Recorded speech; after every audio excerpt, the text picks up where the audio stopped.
Kisah ini bermula saat pertemuan Uwais dengan Umar bin Al-Khattab radhiyallahu anhu.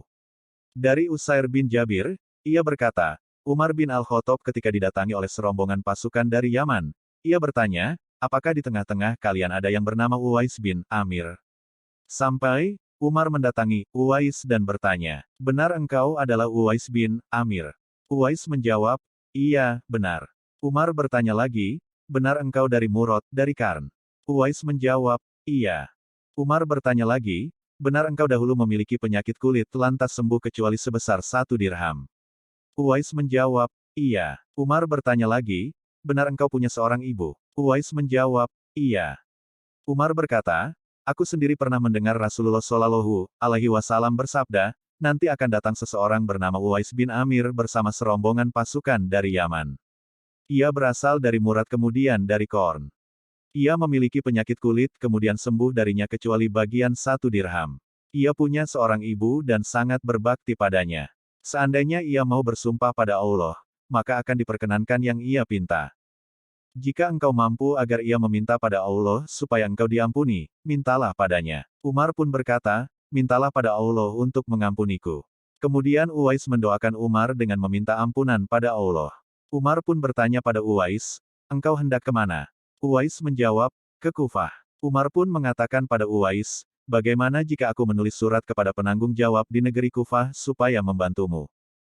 Uwais menjawab, aku lebih suka menjadi orang yang lemah. Pada tahun berikutnya, seseorang dari kalangan terhormat dari mereka pergi berhaji dan bertemu Umar. Umar pun bertanya tentang Uwais.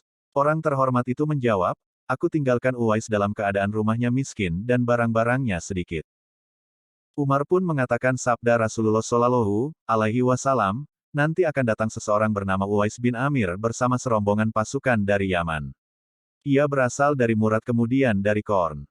Ia memiliki penyakit kulit kemudian sembuh darinya kecuali bagian 1 dirham.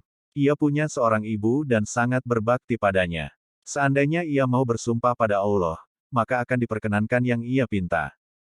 Jika engkau mampu agar ia meminta pada Allah supaya engkau diampuni, mintalah padanya. Orang yang terhormat itu pun mendatangi Uwais. Ia pun meminta pada Uwais, mintalah ampunan pada Allah untukku. Uwais menjawab, bukankah engkau baru saja pulang dari safar yang baik, yaitu haji, mintalah ampunan pada Allah untukku.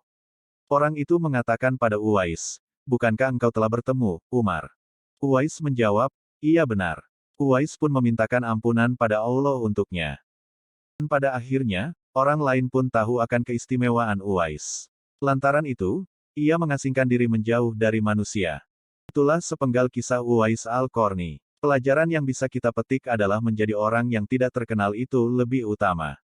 Ambillah contoh Uwais, ia sampai mengatakan pada Umar, aku menjadi orang-orang lemah, itu lebih aku sukai. Yang dimaksud dengan perkataan ini adalah Uwais lebih senang menjadi orang-orang lemah, miskin, keadaan yang tidak tenar itu lebih ia sukai. Jadi Uwais lebih suka hidup biasa-biasa saja dan ia berusaha untuk menyembunyikan keadaan dirinya. Demikian dijelaskan oleh Imam Nawawi dalam Syarh Sahih Muslim.